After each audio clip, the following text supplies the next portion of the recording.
Rappers and music producers, it's Curtis King at CurtisKingBeats.com, and today I have a question that I'm hoping to get a lot of feedback from you guys about. It's a question that concerns the style of music that you're currently making. Instead of going into detail, let's talk about it.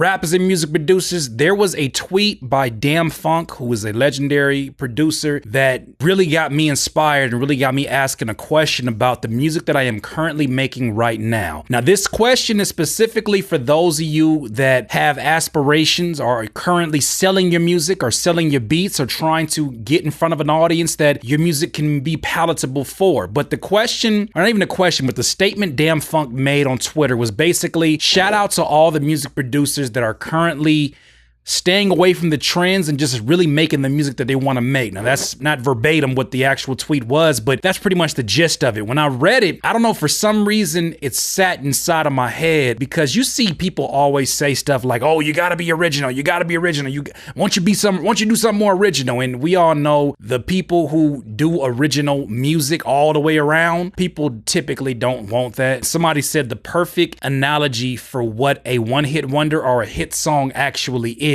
He said that basically a one-hit wonder song is a combination of a familiar friend as well as an unfamiliar friend, and it's like coming together into one singular song, 3-minute, 4-minute song. And I like that idea, because when it comes to originality, when it comes to people who are really just super outside the box, they're sort of like novelties nowadays. And when they come and they're outside the box, people are like, oh, that's crazy. But in terms of their longevity, you just don't see that many groups like an Outkast that have the opportunity to not only survive in this current playing field, but thrive in this playing field. Now, there's people out there that do their own thing, and I think it's great. But people who are massively hitting the charts and really mainstream music, you know, they're not necessarily reinventing the wheel. They're kind of just adding different features to the wheel, maybe some rims or whatever they're adding to the wheel. They're not really giving something different. And so when he made that tweet, there was something about it that struck a nerve with me, because I know that the last 6 or 7 beats that I've been working on, and I haven't been working on a lot of beats, to be honest with you, because most of my work has been dedicated to the Producer Mentor program, to my YouTube channel, to a few other different business ventures that I have that involve the work that I'm currently doing and the value that I'm sharing. So making beats, making music like that, it has to be a very special moment, because I give special time to it. It's not just a robotic thing as it once was. And the reason why today's video is specifically for rappers and producers that sell their music, I think that sometimes we get into robot mode, we get into automatic mode, or we get into what does my audience want mode, that we stop creating from the heart. We stop creating passionately. And so that tweet was on my mind, and I was thinking, I was like, man, a question came to my mind that I shared on my Twitter that was inspired by Damn Funk's tweet. And that question was basically, if you didn't have to worry, and this applies to rappers and producers that sell their music, if you didn't have to worry about sales, if you didn't have to worry about making a hit song, if you didn't have to worry about getting a placement, if you didn't have to worry about selling a beat, if you didn't have to worry about hitting the charts, what type of music would you be making? And would you be making the music that you are currently making? When you think about that question, most folks, you know, at least producers, will get a knee-jerk reaction, be like, nah, I make original music, so nothing will really change. It'd be the same thing. And it's like, if that's the truth, then you probably should have just saved your music for your own headphones and stopped it right in the studio. Why are you sharing it with an audience? Because obviously, at some point in time, you want the audience that you're sharing your music with, the ones that you want to connect with, you want to have a connection with them. You want to build some kind of rapport with them. I understand that, but I don't know if that's always the most honest answer. Maybe it is for you. Maybe you are just going your own lane and that's how it is. If you're doing that, more power to you. But I think that when I actually proposed this question to my Twitter, and then I proposed this question to my Instagram live before I made this video, people were kind of 50-50 on it. They were like, you know what? I don't know if I would be making the same music that I'm making right now. Some people were like, I think I would give it 50-50, a little bit what the people want and a little bit of what I want. And then it got me thinking, big picture, the question is not about just styles of beats and styles of music. The bigger question is, are you making the music that you truly want to make? Or are you going to spend the duration of your music career creating making music that is for the palate of other people. There's nothing wrong. There is no wrong answer in this situation. But really, this comes down to a question of, what do you want your legacy to be? What do you want your name and your brand to ultimately represent? And for me, it's funny, like I make these crazy trap beats sometimes, and I listen to like a lot of EDM trap, not really too much dark trap, like emotional trap. That's kind of the more current sound. But I hear it from time to time because I have the radio on every once in a while, and I hear it and I see what's going on, but I'm not really driven by that energy or driven to make that kind of music. And because I'm not driven to make that kind of music, when I try to attempt to make that kind of music, it doesn't feel 100% authentic. I mean, the beats bang because I just know how to make music, but they don't connect with an audience 100% as my more energetic beats, my Lemonhead beats, my Funny Money beats. Why? Because those were made with an extra slab of love, an extra slab of patience, extra slab of just passion all over. I just can't even explain it to you. When I'm making those beats, I'm having fun. And I think some people can see that when they're listening to the music or hear that. I hear the fun in that. And to me, if I'm thinking about my career, big picture, and I'm thinking about, you know, I sold my beats, I still sell my beats. I have a very dedicated buying audience. They're there.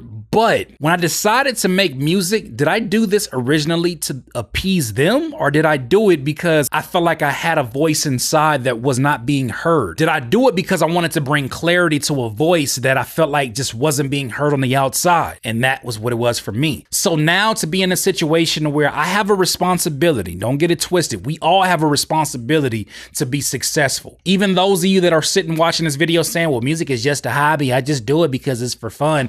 That's cool, but if you're going to spend an extended amount of time that could be towards the things that you really want to do, and you're spending it with music, it becomes a responsibility because it's taking away from other responsibilities. So that being said, you have a responsibility like the rest of us to be successful at whatever it is that you're doing. You have a responsibility. Now, with that responsibility, of course, comes the tasks that need to be accomplished, the goals that need to be accomplished. Many of us, I feel, fall short because we're creating music that we don't even listen to. Now, a little bit earlier, I told you guys how I don't really listen to a lot of dark trap. I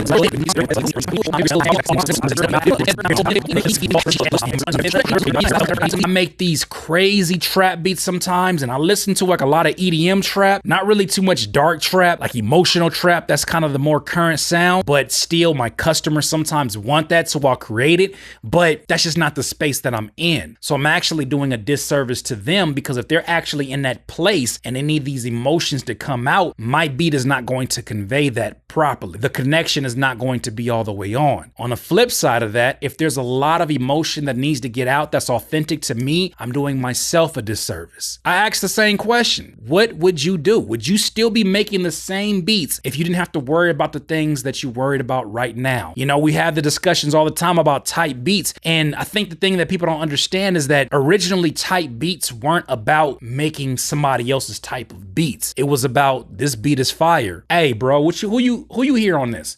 Man, I don't know. I kind of hear 50 Cent. That's what's up. 50 Cent type beat. That's what it originally came from. And then on top of that, for anybody that has sold beats, I know you're gonna feel me on this next statement. And rappers, I don't mean any offense by this, because everybody's not made the same, but there are a small demographic of rappers that approach producers. And this is something that I've been thinking about for years, and the reason why I stopped doing custom beat orders. You know, when somebody comes to you and says, yo, man, I want a beat that sound like Tekashi 6ix9ine, but like it got like some Erykah Badu soul, like Badu album, but then like I kind of want it to be heavy metal, but like a little bit soft. You know what I'm saying? Like I don't want that like hard heavy metal. Like I want like soft, like ambient heavy metal. I don't know what the hell that is, but those are requests that I sometimes get. And because of those custom orders, I found myself being creatively drained. I found myself chasing a sound that somebody doesn't even know. I for sure in the hell knew I didn't know what it sounded like, but that person that was talking was dead set on some sound and they can't even explain it themselves. And I found myself chasing other people's sounds and realizing that all this time that is passing by, what if I'm holding myself from a bigger blessing by chasing these sounds? What if by doing these custom orders for other people, what if I am literally wasting good time that it could be spent making something creative, making something original, making something that is me? Whatever's in me is great enough to be out there on the outside, and I guarantee you there's a demographic ready to pay for whatever whatever it is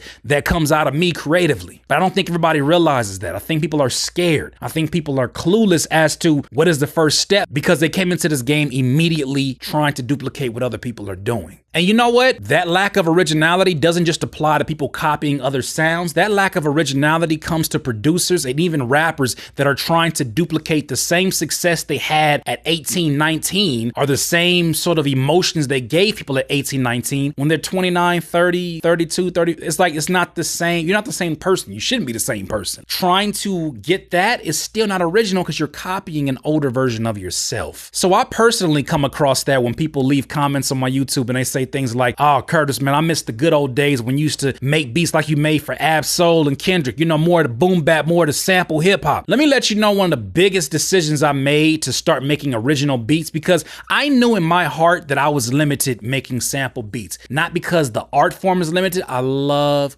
making sample beats. Oh, I love it so much. And it's funny because I've seen clips of like Metro Boomin into some sampling, and you just can't deny the feeling you get when you find the right sample, you chop it up the right way. However, when it comes to actually generating income off of this, it is a hell of a challenge when you are trying to sample and generate income off of it. Other folks gotta get paid. And so when I was going that route, I was aggressively going that route and really rebelliously going against what everybody else was doing in the game. I was just gonna be the evolved sample producer. I was gonna try to do my best Jay Dilla impression. And by the way, that's probably a producer I listen to more than any other producer in the world. I listen to his Pandora station more than I listen to anything else. My wife can attest to that because she's sick and tired of all the songs.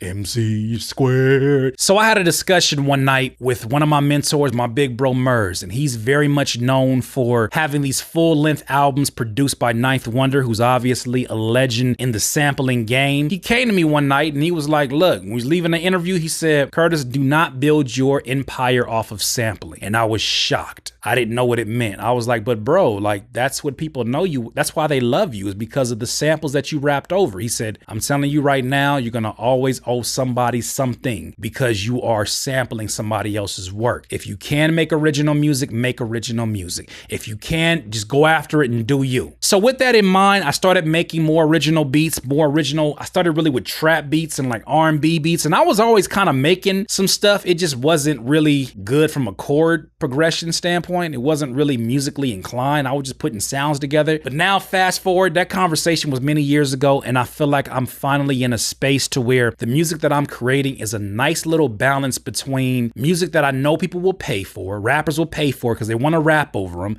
and they want to have beats that sound like nothing else out there on the market. I found my niche, and creatively, they put me in a place where it's like, I don't have to worry anymore. I don't have to worry about, oh my God, well, let's sell. Oh my God, well, let's do this. Oh my God, well, I'm not worried about placements. I'm worried about me getting this creative energy that's on the inside of me, outside of me, and making sure that it's represented as clearly and as accurately as possible. And this is the last thing I want to leave you with. Rappers and producers, when you're looking at people that you look up to, rappers that you look up to, producers that you look up to, and you're looking at their sounds and you're saying, man, one day I'm going to try to be better than this person, or one day I'm going to try to outdo their particular style. What you don't realize is that your starting point is their ending point. Whoever you're trying to duplicate or trying to outdo, your starting point is their ending point. All you know about their art is what you've already seen. You have no idea where they're going next. Why? Because you're not in tune to the why they do the things that they do. You don't know what result that they want from what they do. Stop focusing on trying to be better than a Kendrick Lamar. Stop focusing on trying to be better than a Metro Boomin. Stop focusing on anybody else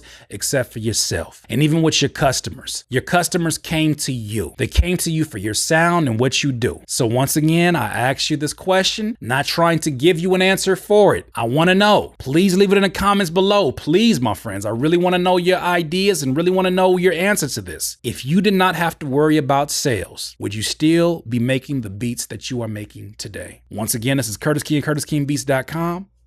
Peace. Please subscribe to the channel below, Curtis King, CurtisKingBeats.com.